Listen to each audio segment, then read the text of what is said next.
นี่ก็จะเป็นเมียเฮาเนาะพูดเขาพี่น้องนี่มาเบิ่งวิธีพูดเขากันเลยพี่น้องนี่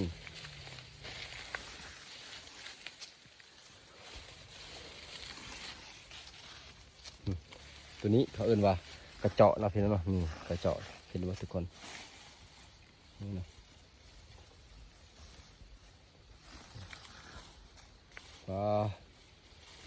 เขาบ่งามพี่น้องเนาะเพราะว่าเขานี่บ่ได้เสียหญ้าเนาะก็เป็นแบบนี้แหละ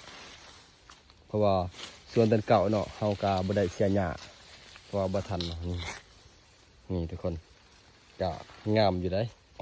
ประมาณนี้นี่แหละเป็นมะอึพี่น้องนี่โอ้ยมันโอ้ยสำนีมันเรืองขนาดเนาะน่าจะมันขนาดพี่น้องนี่เนาะนี่ได้2 หน่วยนะพี่น้องหรือว่า2 มากนั่นเองเนาะนี่เมื่อตอนนี้ว่าสี1เอาพี่น้องนี่ข้าวก็ประมาณนี้เนาะเห็นว่าพี่น้องนี่ก็งามอยู่นี่ทุกคน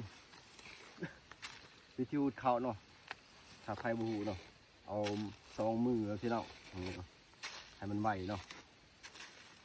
พี่น้องจิ๊กจักจิ๊กจักนี่เห็นบ่จุบนี่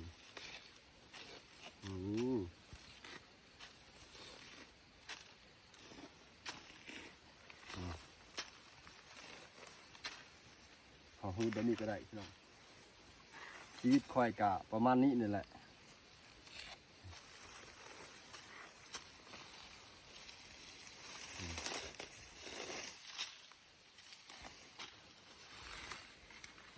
เนาะเพราะว่าเขาว่ามื้อนี้เนาะวันที่6เนาะ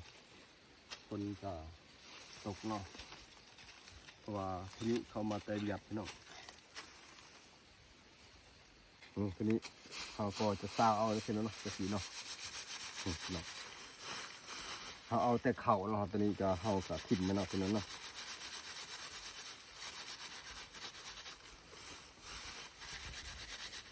ตัวนี้เขาทิ่มเนาะทิ่ม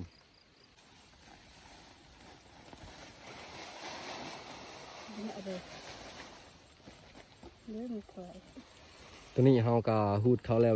เรียบร้อยเนาะเช่นนั้นเนาะ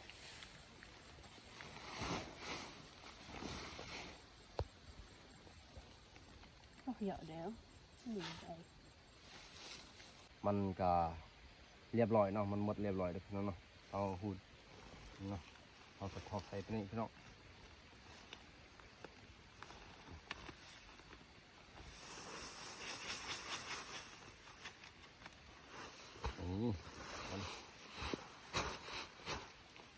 ตัวนี้สีพาไปเก็บหมักถั่วเนาะพี่น้องเนาะ